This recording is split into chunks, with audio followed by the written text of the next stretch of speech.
le corresponde un problema público principal y todo debe enfocarse en esa dirección. Pongo ejemplos. Ha sido muy común pensar que para la población adulta mayor, pues los temas fundamentales son los de la salud. Y durante mucho tiempo las políticas en materia de adultos mayores estaban en salud. O para pueblos indígenas, que era la educación. Recordemos que en sus orígenes el Instituto Nacional Indigenista estuvo sectorizado a la Secretaría de Educación Pública. O las políticas de agua, que hoy tienen una dimensión ambiental y social fundamental, pues antes estaban asociadas a los recursos hidráulicos y la agricultura. Y en el caso de juventudes, poco a poco se va transitando hacia una lógica de desarrollo. Recordemos que en su momento, cuando existía el CREA y posteriormente el INJUVE, el CREA siempre fue una dependencia sectorizada a la Secretaría de Educación. Detrás de esto, ¿qué está? Está la hipótesis de que fundamentalmente lo que los jóvenes requieren es educación. Hoy predomina en el país una visión más amplia. En el caso de Querétaro es una secretaría en sí misma, la de juventud, lo cual revela la prioridad que va adquiriendo la dimensión de juventudes en la política. Pero la dimensión de la emancipación no ha estado suficientemente presente. Y en algunas experiencias internacionales han puesto el énfasis en la importancia de que las políticas de juventud ayuden a construir la autonomía de las personas jóvenes. No solo se trata de garantizar una serie de accesos, que es la educación, el trabajo, etcétera, que es muy importante, sino también ver en qué medida las poblaciones juveniles son más libres, más independientes, pueden ir definiendo sus proyectos de vida, etcétera. Y aquí pongo el acento sobre un asunto que muy pocas veces se ha discutido, que es el de las políticas de vivienda y las juventudes. Si ustedes revisan los datos, van a encontrar que cada vez más las poblaciones juveniles tienden a seguir viviendo con sus padres o tienden a diferir la salida del hogar materno o paterno hacia edades cada vez más grandes. Y si nosotros hiciéramos una encuesta entre jóvenes de más de 21 años, encontraríamos que en muchos de sus casos, pues la aspiración es salir de las casas, es poder ir construyendo una política, una vida mucho más independiente, mucho más autónoma. Entonces, la dimensión de vivienda y jóvenes o políticas de emancipación parece ser todavía un debe, un pendiente en el diseño de las políticas respecto a las juventudes. Ustedes mismos con sus amigas, amigos, encontrarán que la edad a partir de la cual las personas jóvenes ya no viven en el hogar paterno tiende a ser cada vez más alta. E incluso en ciudades con niveles de desarrollo altos como la Ciudad de México, pues esto es una cosa muy frecuente. O sea que en realidad ya los hijos siguen viviendo con los padres hasta edades significativas. Y esencialmente la razón por la cual acontece esto es porque la vivienda es muy cara.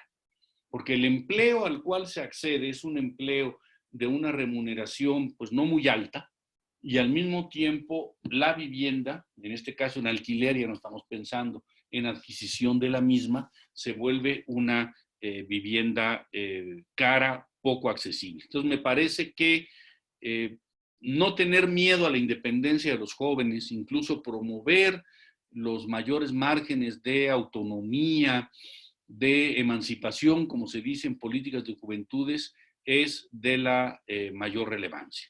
Las dimensiones culturales, las dimensiones recreativas, evidentemente son de una gran importancia. Las experiencias de las personas jóvenes, no solo como consumidores de entretenimiento, sino como productores de cultura, como agentes con una dimensión estética.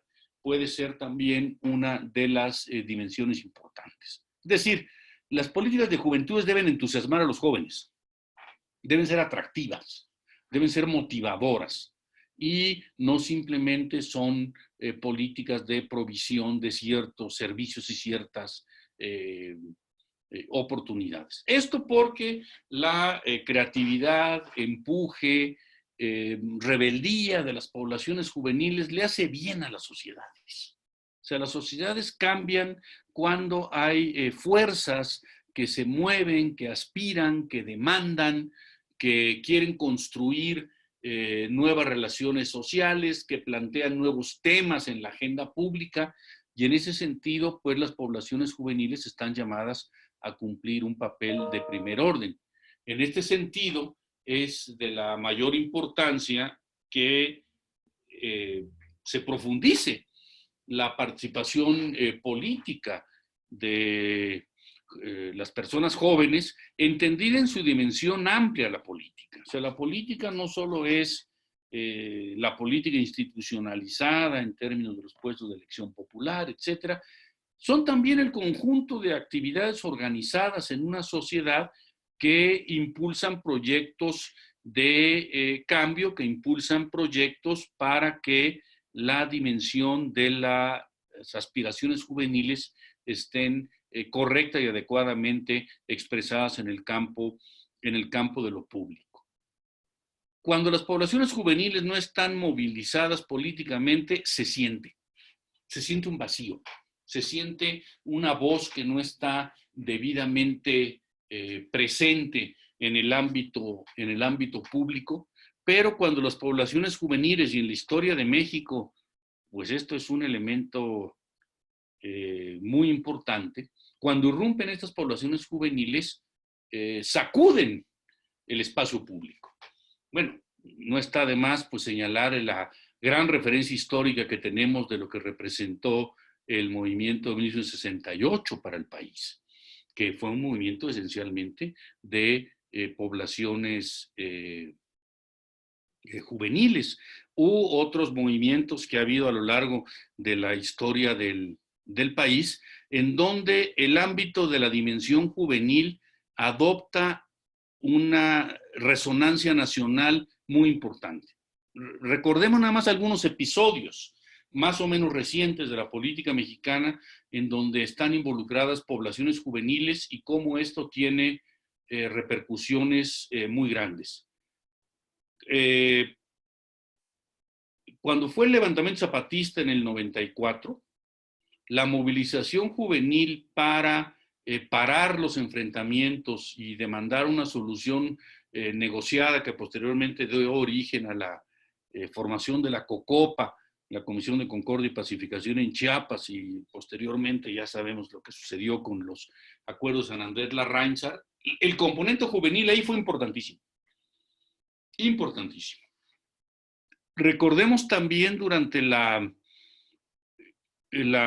elección presidencial en donde resultó electo el presidente Peña Nieto, pues la gran noticia fue la irrupción del movimiento 132. Es probablemente uno de los momentos más importantes de ese proceso electoral en donde unas poblaciones juveniles irrumpieron en la escena pública, y recuerden que era una referencia absolutamente indispensable referirse al 132, incluso varios de los candidatos se entrevistaron con representantes de ese movimiento, pero subrayo, introdujo un elemento de frescura y sacudió esa elección presidencial, precisamente el 132. De pocas cosas probablemente nos acordemos de esa campaña electoral, pero de que irrumpió el 132, de eso todo mundo se acuerda. Y por otro lado, pues tenemos otra experiencia trágica, terrible, de enormes implicaciones, no resuelto hasta ahora, con respecto a poblaciones juveniles, que es el caso de Ayotzinapa. Otra vez, o sea, un hecho en donde poblaciones juveniles son el centro de atención afectadas por un crimen pues prácticamente innombrable, se convirtió en un factor de catalización política muy importante. Entonces, solo quiero subrayar que si bien no tenemos un elemento de continuidad en muchos de los movimientos juveniles, su presencia en los movimientos, en la escena pública, cuando se hace evidente, adopta grandes dimensiones. Déjenme decir otro ejemplo.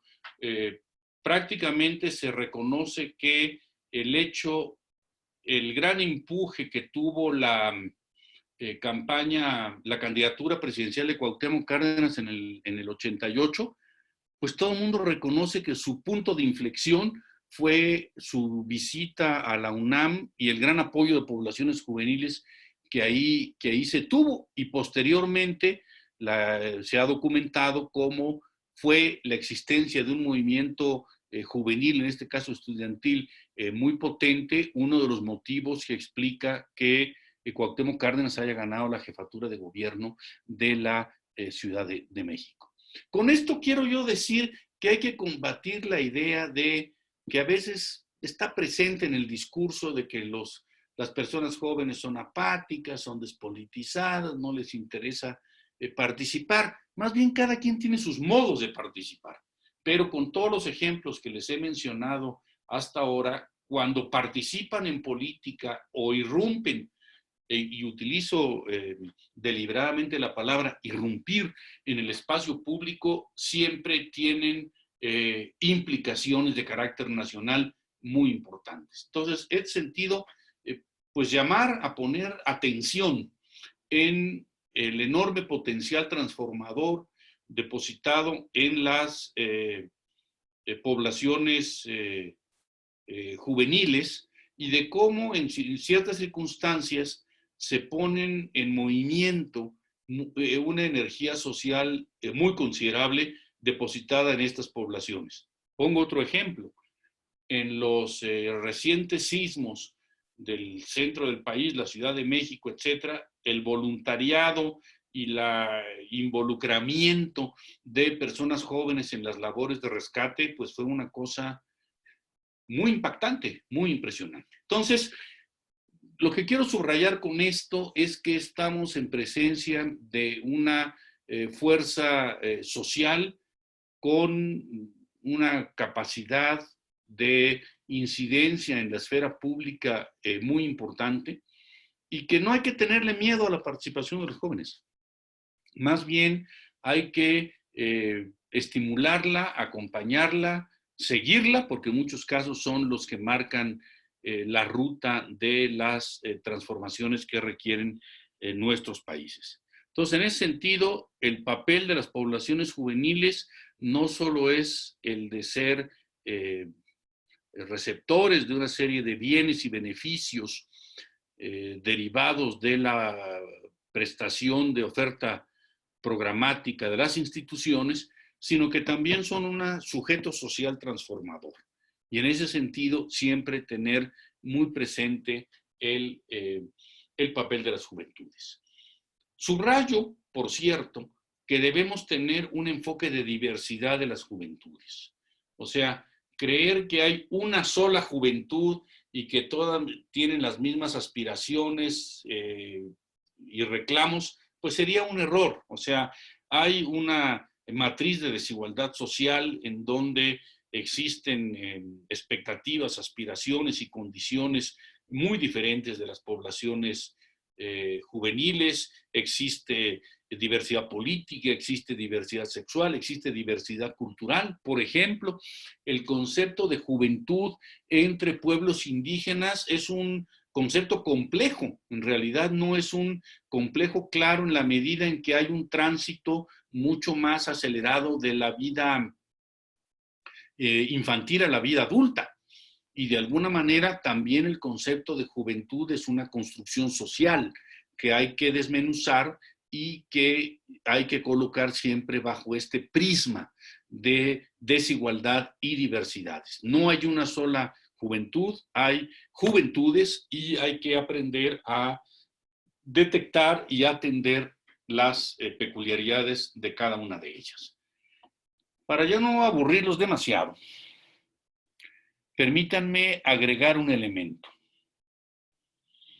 En efecto, la Agenda 2030 da una ruta, una perspectiva en sus 17 objetivos y 169 metas para construir un tipo de sociedad global en donde se interrelacionen de nuevo modo las dimensiones ambiental, social y económica.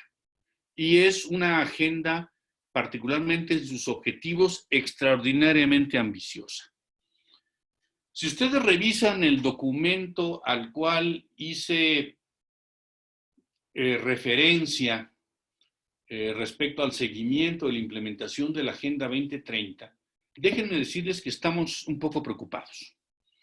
¿En qué sentido? En el que la implementación de la agenda no es pareja, digamos, hay desigualdades muy importantes en el grado de avance en el cumplimiento de los diferentes objetivos y metas. Vemos, y esto es antes de la pandemia, que hicimos este estudio, que había objetivos que sí efectivamente iban a poderse llevar a cabo, otros que veíamos en un cumplimiento difícil y algunos más en los que podía haber retrocesos. Imagínense cuál es el panorama que nos queda para el cumplimiento de la Agenda 2030. Estamos hablando que ya llevamos un tercio del plazo que nos dimos. Faltan 10 años, derivado de las enormes implicaciones económicas y sociales que va a tener, que está teniendo ya la pandemia, en donde hay una crisis sanitaria que se junto con una crisis económica que ya venía anunciándose.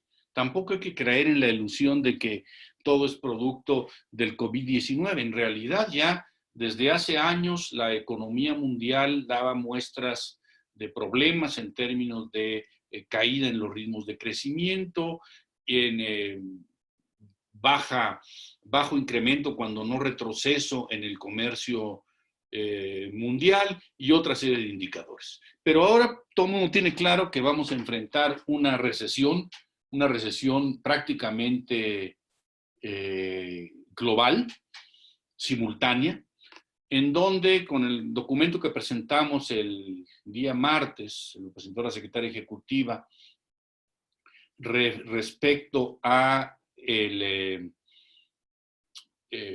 los efectos de la pandemia, pues tenemos un decrecimiento económico, una caída del crecimiento económico en todos los países de América Latina. Dominicana es una excepción. Nuestra estimación es que va a ser 0%, porque venía de una tasa muy alta. Pero estamos previendo que en América Latina haya una caída de 5.3% de la economía, lo cual solo es comparable con 1914 y 1930, dos grandes recesiones que antecedieron a dos grandes guerras, por cierto, y en donde países como México van a ser particularmente afectados. Nuestra estimación es que hay una caída del producto del 6.5%, en buena medida porque México es un país mucho más avanzado en su integración a la globalización como la hemos conocido hasta ahora, y en particularmente en nuestra integración económica con los procesos productivos con los Estados Unidos. Pero de seguir las cosas como van, en América Latina podemos encontrar un crecimiento muy significativo del desempleo. Estamos estimando que pueda haber, derivado de la pandemia, 30 millones más de personas en situación de pobreza, o sea, adicionales a las tasas de pobreza que ya teníamos y que habían dejado de caer en los últimos años, y en donde pues muchos de los propósitos de la Agenda 2030 van a exigir de redoblar significativamente el esfuerzo. Creer que la Agenda 2030 siendo una agenda ambiciosa, se va a cumplir simplemente en una trayectoria inercial de lo que están haciendo hasta ahora los países, eso es una ilusión. O sea, se va a requerir redoblar el paso, pensar nuevas instituciones sociales y económicas, y de alguna manera Rodrigo ya nos hablaba de pensar un nuevo modelo de desarrollo económico. Vamos a tener que pensar cuál va a ser la globalización y la gobernanza de la globalización a escala internacional, y todo esto pues ha venido a poner en cuestión un conjunto de certezas y de posiciones que se daban por sentadas. No quiero desalentarles con esto, sino alertarles, decir, en el sentido de que el mundo requiere un cambio muy profundo. Las poblaciones juveniles están llamadas a cumplir una función clave en este proceso de cambio. Estamos en un momento poco auspicioso, en un momento de crisis que puede implicar retrocesos importantes en el ámbito de la economía, de la sociedad y también de la política y de los valores democráticos. Eso hay que tenerlo muy presente, o sea, que en situaciones donde las sociedades entran en momentos de estrés muy fuerte y en donde existe miedo e incertidumbre, pues también proliferan políticas que ponen el acento en la fuerza, en la xenofobia, en el racismo, y eso pues lo estamos viendo en el mundo y es algo contra lo cual hay que alertar. Entonces, en síntesis, están ustedes ante un momento muy complejo, pero muy desafiante en términos de la organización del programa de juventudes para el Estado de Querétaro. Me parece que hay que plantearse las preguntas grandes en este momento, no solo las preguntas chicas o las preguntas inerciales, convencionales, y poder tener también en el ámbito de las políticas públicas una perspectiva de innovación, una perspectiva de transformación de las condiciones sociales en las cuales se mueven las poblaciones juveniles, y participar en los debates nacionales y los debates internacionales que se van a abrir con respecto a qué hacer durante, pero sobre todo después de la pandemia. Y esperamos que las poblaciones juveniles levanten su voz y la levanten fuerte y clara. Pues yo ahí lo dejaría. Muchas gracias. Muchas gracias, maestro. Pues es importante, pues primero que nada, son varios puntos los que usted menciona acerca, pues claro, de la vivienda. Vemos que hoy nuestra generación, asertivamente, pues no somos una generación como los baby boomers o como la generación X, donde ya a los 21 o 22 años podíamos tener un patrimonio propio. Hoy nuestra generación se ha inclinado un poco más por la economía colaborativa, es decir, pues si no lo necesito, te perdí, no lo compro, lo uso.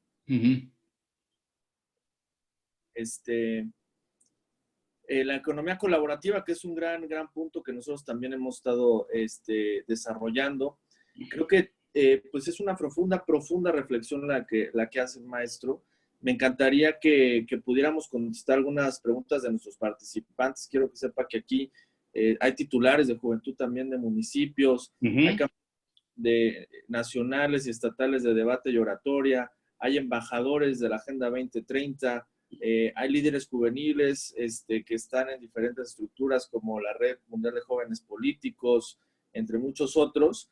Y creo que sus comentarios también pues vienen. No sé si pueda ver el chat, le voy a leer algunas. Sí, estoy viendo algunas de las preguntas. Por ejemplo, pregunta Bárbara, ¿qué tipos de mecanismos recomendaría usted para la adaptación de las nuevas generaciones con respecto a las fluctuaciones del orden mundial como sus paradigmas previamente establecidos? Bueno, pues es una pregunta que da para un curso de filosofía, pero voy a tratar de adelantar algunas ideas. Primero, hay que prepararse para un mundo de aceleración del cambio, de transformaciones muy profundas, pero me parece que no puede ser una incertidumbre sin seguridades. Fíjense qué paradójico. O sea, parte de la complejidad que tiene el poder navegar en un mundo incierto es no tener un lugar donde pararse. En ese sentido, por ejemplo, avanzar hacia políticas en donde haya garantizado un cierto ingreso para las personas jóvenes, en donde haya rutas para acceder a empleo decente, en donde además el acceso a la educación también esté garantizado, puede ser de muchísima importancia. Entonces, dotar también a las poblaciones juveniles de cierta seguridad material básica, yo creo que es un elemento que puede ayudar muchísimo a poder navegar de la mejor manera los procesos de cambio e incertidumbre. Luego, tenemos también que transformar los modos de aprender. Tenemos un poco que pensar en una educación que, más que proporcionar información, proporciona herramientas. El desarrollo de las capacidades analíticas, el desarrollo del pensamiento abstracto, de la capacidad de resolución de problemas prácticos, de empatía social, de trabajo en equipo, de, permíteme utilizar la expresión, conocimiento colaborativo. Todo esto son cosas que pueden ser de gran ayuda para un mundo que se anuncia como un mundo de transformaciones muy intensas, muy radicales. Ya lo estamos viendo en términos de las implicaciones, por ejemplo, que en el mundo del trabajo está teniendo la digitalización y en algunos casos la robotización. Y lo importante es que el desarrollo tecnológico no se acompañe de precarización del trabajo. Y pues es una cierta preocupación que tenemos, por ejemplo, con respecto a las empresas plataforma, Uber, Amazon, etcétera, en donde utilizan mecanismos tecnológicos muy avanzados, que es lo que ha permitido generar este tipo de empresas, pero las condiciones de trabajo, y muchos son jóvenes que están ahí, son muy precarizadas, son muy distantes de lo que podríamos denominar el trabajo decente. Entonces, uno de los grandes debates que va a haber pronto va a ser el de cómo combinar digitalización, eh, inteligencia artificial y trabajo decente con derechos para las poblaciones juveniles.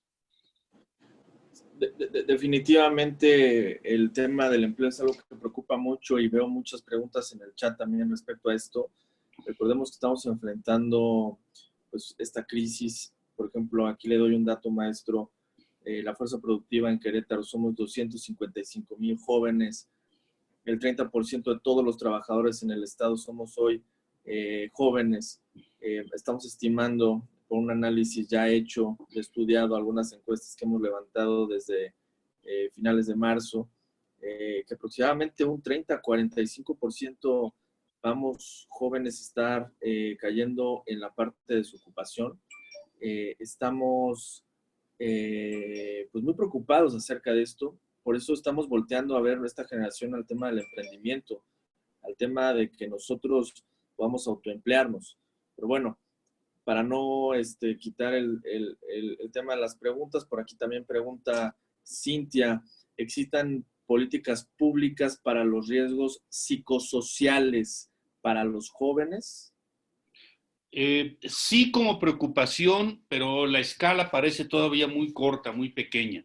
Y toda la dimensión de salud mental es una dimensión que para la población en general es de muy baja provisión de servicios. Este es un típico caso en donde la provisión pública es muy baja y si tú no tienes los recursos para acceder por la vía privada a servicios de salud mental, tanto psicología como ya casos de psiquiatría, etcétera, etcétera, pues quedas prácticamente excluido. Varias voces han alertado sobre presencia importante de fenómenos de ansiedad, depresión entre poblaciones juveniles que no están suficientemente atendidos y resueltos. Y en ese sentido, también, por ejemplo, el indicador de suicidios de poblaciones jóvenes es muy importante.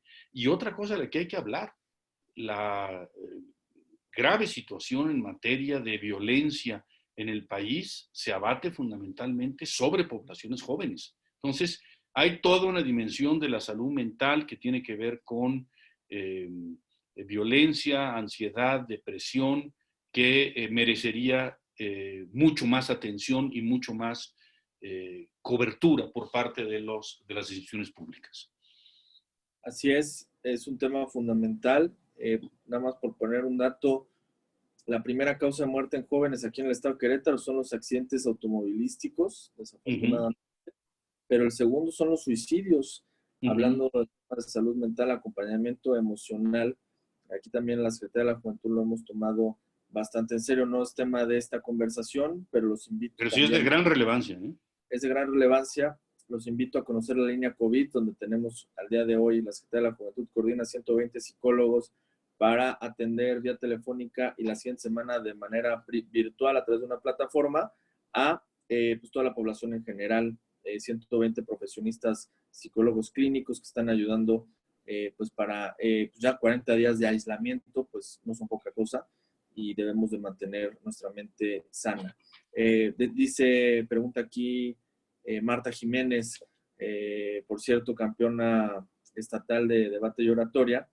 Como jóvenes, como jóvenes, ¿qué debemos tomar en cuenta para evaluar políticas públicas, tomando en cuenta que los jóvenes somos los que vivimos estas reformas? No, pues yo creo que tiene que tenerse un enfoque de derechos y un enfoque de bienestar. O sea, si nosotros vemos los instrumentos internacionales y la legislación nacional y estatal en materia de derechos sociales, en materia de bienestar, en materia de nivel de vida adecuado, pues estos son los indicadores fundamentales para entender y un enfoque de brechas. O sea, tenemos, yo les decía, la brecha enorme que hay entre poblaciones juveniles cada vez más escolarizadas con inserciones laborales muy precarias. O sea, no podemos seguir en una situación en que las poblaciones juveniles no están encontrando en la educación un mecanismo eficiente de movilidad social. Esto es una novedad. O sea, en realidad en el país durante mucho tiempo la educación sí cumplió, y eso explica el crecimiento de las clases o estratos medios, como le prefieran llamar, porque sí cumplió mucho esa función la educación. ¿Por qué? Porque había un mercado dinámico. El problema no a veces es de la educación, el problema es más bien que no hay suficiente generación de empleo. Muchas veces me preguntan que por qué las poblaciones juveniles tienen tantas dificultades para encontrar empleo. Y yo digo que lo más sencillo es porque no hay suficiente empleo. O sea, no solo es de que no estén bien preparados, no estén capacitados, no tengan los conocimientos, no saben preparar una entrevista laboral.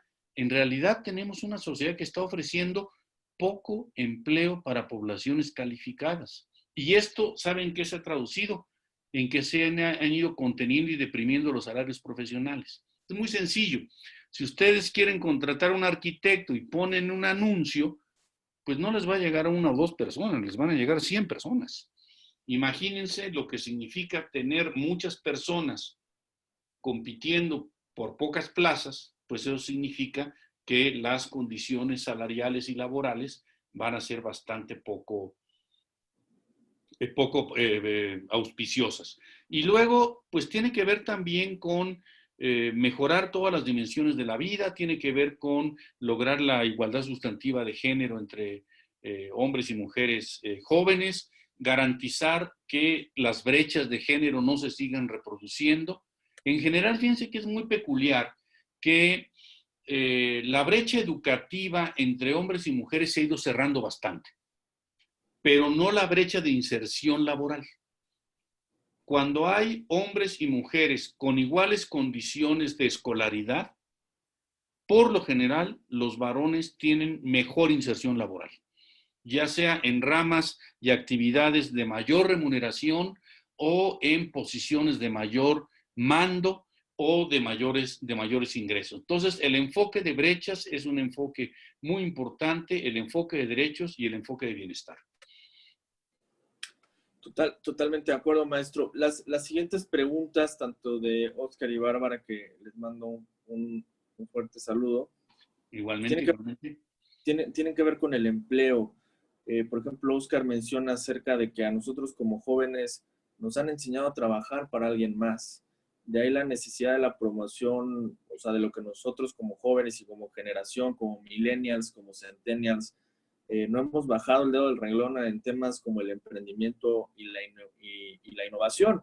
Creo que también, pues, ha caído a nuestra generación, ahora que nos estamos incorporando a los nuevos entornos de trabajo, la incorporación de la industria 4.0, la robótica, el big data, el Internet de las cosas, pues también quedan algunas generaciones que quedaron ahí, pues en esa brecha donde pues en la universidad no nos enseñaron a programar, no nos enseñaron algunas cosas básicas de esta industria 4.0 y si no estudiamos una carrera que iba dirigida a información, a internet y demás, pues eso nos pone en desventaja junto con otras generaciones que sí vienen un poco mejor preparadas. Pero pues también resaltar el tema del emprendimiento. Hoy estamos más que nunca viendo cómo empresas, por ejemplo, yo veía de manera personal, como alguien me decía, oye, pues no es algo del otro mundo, las plataformas de Zoom y las plataformas digitales para videoconferencia, es muy fácil de usar, no inventaron magia negra, pero ese no es el punto es que se los llevamos diciendo desde hace más de 5 años, que esto es más fácil de hacer. Y hasta el día de hoy el mundo está entendiendo que estas herramientas que son nuestro idioma, pues son pues una realidad y empresas no están preparadas pues para enfrentar estos grandes cambios. Pero pues a raíz de eso, ¿cuál puede ser la gran oportunidad y qué podemos hacer la gran oportunidad de empleo para nosotros jóvenes y después, pues, cuáles son esas herramientas? Aquí le piden, pues, tanto Bárbara como Oscar, pues, saber cómo los gobiernos, cómo las empresas, cómo la sociedad se deben de adaptar a este cambio y cómo nosotros como generación debemos de aprovechar estas oportunidades. Sí, ahora, fíjense que en realidad tenemos que pensar en modelo de desarrollo. O sea, necesitamos un modelo de desarrollo intensivo en empleo decente. No lo hemos tenido hasta ahora. Entonces, por eso tenemos que casi el 60% de la población del país está en situación de informalidad. Es más, dentro de las empresas formales y de las instituciones públicas hay informalidad. Entonces, ha habido una variable de ajuste en las últimas décadas en donde ha habido un retroceso del mundo del trabajo. Eso es una cosa bastante conocida a escala internacional. Entonces necesitamos pensar en estrategias de desarrollo intensivas en empleo, en donde además hay que cerrar una enorme brecha de participación en la economía monetaria entre hombres y mujeres. Una de las características de la economía de México es que hay cerca de 20 puntos de diferencia entre la inserción económica, laboral, monetaria, ¿no? Porque está el trabajo no remunerado de las mujeres, respecto a los varones. Entonces, ¿cómo pensar una sociedad de pleno empleo para hombres y mujeres, de empleo decente? Yo creo que es un gran debate mundial. Yo creo que probablemente uno de los debates más importantes que hay es sobre el futuro del mundo del trabajo. En algunos casos incluso se está discutiendo la necesidad de jornadas laborales más cortas para que haya más oportunidades de trabajo para las personas. Y en este sentido, déjenme señalarles que todo esto que se maneja sobre el emprendimiento puede jugar un papel complementario de una economía intensiva en empleo, pero no puede sustituirla. O sea, es bien sabido, por ejemplo, que en las políticas de emprendimiento la tasa de mortandad de las empresas es muy alta. La posibilidad de que sobrevivan empresas enfrenta muchas dificultades.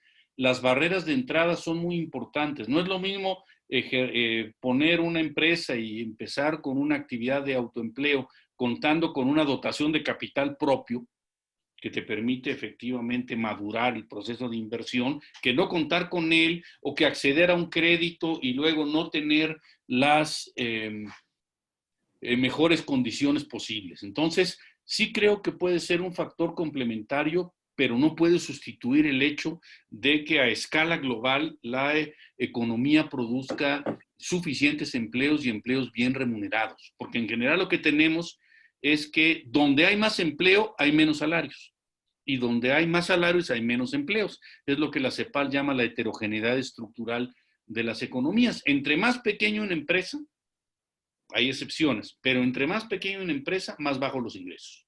Y entre más grande una empresa, tienden a ser también más altos los ingresos. Entonces, tenemos que pensar que esto no tiene soluciones fáciles, que no tiene soluciones mágicas. Salud, que el proceso de cambio tecnológico es muy profundo. Y hay otro elemento que me gustaría subrayar. Deje decirlo casi provocadoramente. La tecnología sin filosofía no sirve. O sea, el dominio de la tecnología no es una herramienta que te permita producir conocimiento por sí, per se. Tú requieres también tener herramientas de conocimiento, de visión, de capacidad de interpretación, etcétera. Porque el ritmo de cambio que tiene, por ejemplo, el software es impresionante. Yo soy de los que me choca andar cambiando de teléfono, porque ya medio aprendí a utilizar uno y al año ya llegó la nueva versión, ya hay que volver a aprender. El nivel de cambio que se va produciendo es muy intenso. La asimilación de las transformaciones cuesta mucho. A veces es como una carrera ansiosa en la cual el cambio tecnológico va a una dimensión que a veces parece que no es una escala humana y ahí vamos corriendo detrás de esto. Entonces, combinar tecnología con cultura, con visión amplia de la sociedad, con pensamiento abstracto, es de una enorme importancia.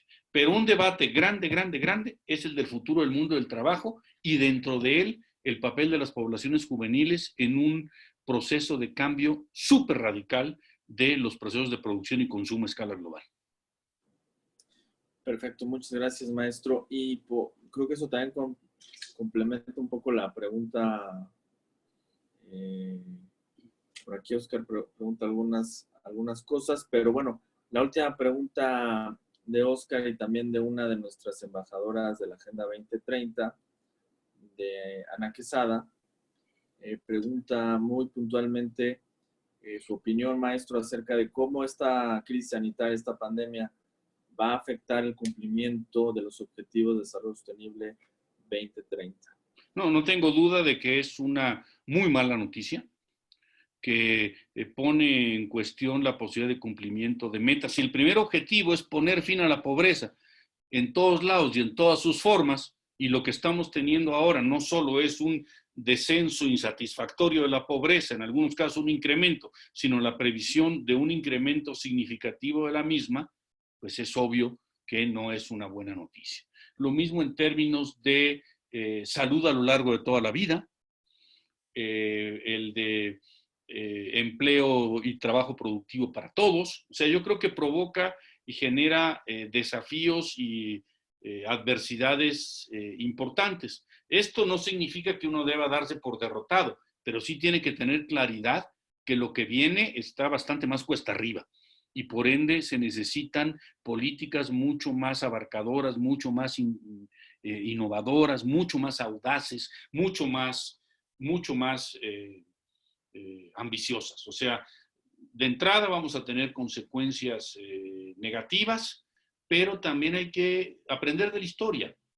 Y después de grandes crisis también han venido grandes transformaciones, algunas de ellas muy positivas, otras no tanto. Entonces, de alguna manera nos estamos jugando en la pospandemia el diseño del mundo por las próximas décadas. Y en ese sentido, pues hay que estar muy atentos y hay que tener las mejores propuestas para ello. Por ejemplo, discutíamos también si hacemos una exaltación de la necesidad de recuperar a cualquier costo el crecimiento económico, porque vamos a tener un problema serio. El riesgo aquí es sacrificar la agenda ambiental. decir que hay que crecer y no importa de qué manera se crezca y ya veremos las cuestiones medioambientales para después. Entonces, me parece que esto obliga a repensar el modelo de desarrollo económico y, como lo hemos dicho en la CEPAL, también los regímenes de bienestar o de protección social, que se reveló que lo que tenemos son sociedades muy fragilizadas, muy desprotegidas, muy inseguras. Maestro, pues se nos ha acabado el tiempo. Yo le quiero agradecer. No, al contrario. Infinitamente. Ahí todavía había un comentario más muy puntual también acerca de una gran reflexión de Kofi Annan. Por ahí está en el chat. Pero simplemente para cerrar esta intervención y agradecerle pues a todos su tiempo, su participación, que es lo más importante. Creo que esta crisis sanitaria nos ha dado el reflejo de que muchos jóvenes queremos participar, de que muchos jóvenes estamos entendiendo su lugar dentro de esta sociedad y la gran responsabilidad que tenemos para ser nuevos líderes en temas económicos, políticos, sociales. Si no es a través de la economía colaborativa, si no nos ponemos a replantear cosas en este momento, pues nos vamos a enfrentar, como usted lo dijo, a un futuro cuesta arriba. Entonces, yo simplemente le quiero preguntar de manera personal, maestro, si me lo permite. Sí, adelante. ¿Cree usted que después de esta crisis sanitaria, tanto México como Querétaro, como el mundo en sí, necesite ya un cambio generacional? Estos jóvenes millennials, de generaciones centennials, están listos para tomar esas posiciones de liderazgo y recuperar, ir e innovar algunos modelos económicos, políticos y sociales? Yo creo que sí, pero yo creo que hay que hablar también de un cambio intergeneracional. O sea, aquí no es simplemente reemplazar una generación por otra, yo creo que hay que hacer acopio de los valores y riquezas que tienen las distintas generaciones. Y es claro que vamos a empezar a ver el ascenso de nuevos liderazgos provenientes de las movilizaciones y las aspiraciones juveniles. Yo sí creo que eso viene, y ahora viene la nueva generación, que son los colonials. Órale, colonials. Esa no la había escuchado, maestro, pero... Ah, bueno, pues ahí están. Yo soy de los viegenials, ¿eh? Viegenials. No, pero... ¿Qué son los colonials? No, es una cosa que le he dicho, que es la generación que está creciendo en medio del coronavirus. Bueno, maestro, pues muchas gracias. Le vamos a hacer llegar, lo vamos a seguir invitando. Sí, con mucho gusto. Sé que muchos de aquí conocen el proyecto de Núcleo. Es un proyecto que vale mucho la pena, que estamos levantando la mano aquí en Querétaro, no solo de la mano de las personas que integramos la Secretaría de la Juventud, sino de todos estos jóvenes que participan. Es un espacio para ellos, porque vemos en todas estas personas que están conectadas a nuestros nuevos líderes, a nuestros nuevos, prácticamente desarrolladores de nuevos modelos, y merecemos que nos escuchen, merecemos alzar la voz. Sé que este programa va a ser único en su tipo por las principales ejes que estamos construyendo acerca de innovación, emprendimiento y Agenda 2030. Entonces, le agradezco mucho. No, al contrario. Oye, por cierto, hay que cerrar la brecha digital, ¿eh? Porque hay jóvenes que no tienen banda ancha y hay jóvenes que no tienen internet, y eso limita su participación. Exactamente. Decíamos, ¿por qué no poner el derecho al internet en nuestra ley para el desarrollo de los jóvenes y que el gobierno lleve internet? Y no solo internet, a la banda ancha, ¿eh? Y muchos dirán, oye, pero es que no tienen agua, no tienen luz, ¿por qué el internet? Pero pues tales con internet, pues puedan tener acceso a agua y acceso a luz. No lo sabemos, todo el conocimiento. No, y además tú, por ejemplo, ves la experiencia de la telefonía celular. Exactamente. Entonces, son varios temas que podríamos seguir platicando. Lo vamos a invitar de manera personal ahora que termine esta crisis.